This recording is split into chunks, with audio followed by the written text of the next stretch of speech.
एक समय था जब हमारी पृथ्वी पर डायनासोर का राज हुआ करता था। वे चलते थे जहां हम अभी रह रहे हैं। इसी हवा में वे सांस भी लेते थे। इन दैत्याकार बड़े विचित्र डायनासोर ने करीब 14 करोड़ सालों तक इस धरती पर राज किया। इन डायनासोरों की कई हजार प्रजातियां भी थी। इनमें से कुछ शाकाहारी थे तो कुछ मांसाहारी, तो कुछ बहुत ही शांत स्वभाव के थे। वहीं कुछ डायनासोर बेहद ही हिंसक और खतरनाक थे। ये उस समय के सबसे सफल जीव थे। लेकिन फिर अचानक ऐसा क्या हुआ? आखिर वह कौन सी घटना थी जिसने इनका नामो निशान ही मिटा दिया? तो इसे जानने के लिए हमें करोड़ों साल पीछे जाना होगा और डायनासोर के उस अंतिम दिन को करीब से देखना होगा। तो आइए चलते हैं आज से 65 मिलियन साल यानी कि 6 करोड़ 50 लाख साल पीछे। आज से करीब 6.5 करोड़ साल पहले धरती पर मौसम बेहद ही सामान्य था।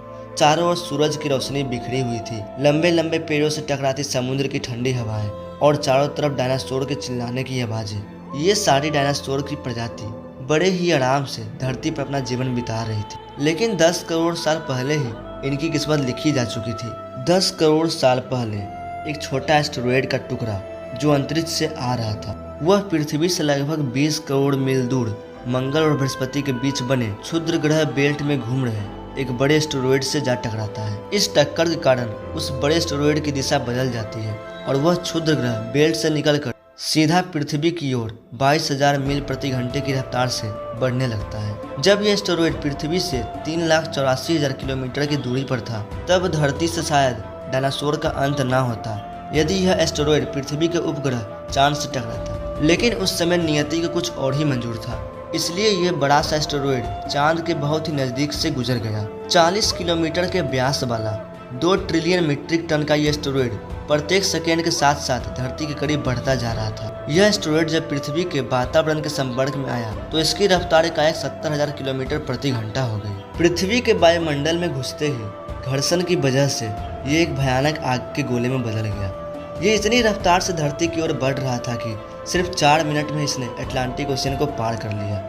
इसकी चमक इतनी अधिक थी कि धरती पर टकराने से पहले ही हजारों जीव आग के इस दहकते गोले को देखकर पूरी तरह से अंधे हो चुके थे। ये जीव उस उल्का को देख नहीं पा रहे थे, लेकिन वहां उसकी भयानक गर्मी को महसूस कर रहे थे। कुछ ही क्षण हुआ होगा कि ये एस्टेरॉयड मेक्सिको की खाड़ी के पास जमीन में टकराता है और लगभग 35,000 डिग्री सेल्सियस की ऊर्जा वाला एक भयंकर विस्फोट होता है। इस टकराव का विस्फोट लगभग 10 हाइड्रोजन बम के विस्फोट के बराबर था।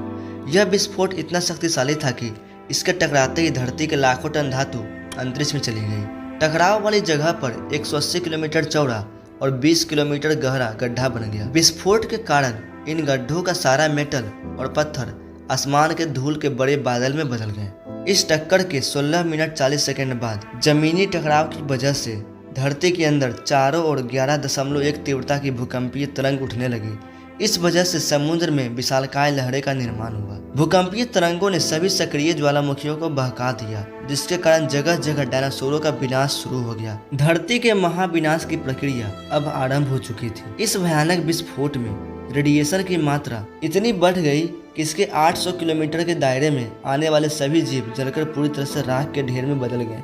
इस महाविनाश में उड़ने वाले डायनासोर इन जमीनी खतरों से तो बच निकले, लेकिन ये तो सिर्फ महाप्रलय की शुरुआत थी। इस विस्फोट की वजह से जो लाखों टन मेटल, पत्थर और धूल अंतरिक्ष में गया था, वह ग्रेविटेशनल पुल के कारण ठीक 40 मिनट बाद आग के गोले के रूप में पूरी धरती पर बरसने लगा। साथ ही धूल का एक बहुत बड़ा तूफान 6000 किलोमीटर प्रति घंटा की रफ्तार से पृथ्वी की दूसरी तरफ मौत लेकर आ रहा था। ये धूल के बादल कई किलोमीटर मोटे थे, जिसकी वजह से धरती पर सूरज की रोशनी का पहुंच पाना असंभव हो गया। गर्म हवाओं का तापमान 100 डिग्री सेल्सियस से ज्यादा हो जाने के कारण धरती पर पेड़ पौधों की लगभग सारी आबादी जलकर खाक हो गई थी। विस्फोट के 90 मिनट बाद धरती का तापमान 200 डिग्री सेल्सियस तक बढ़ गया था। इसकी वजह से जो डायनासोर विस्फोट के इलाके से कोसों मील दूर थे, वो भी इस गर्मी से बच नहीं पाए। इस महाप्रलय के कारण धरती के कुल 90% प्रजाति पूरी तरह से खत्म हो गई और जो 10% जीव धरती पर बच गए,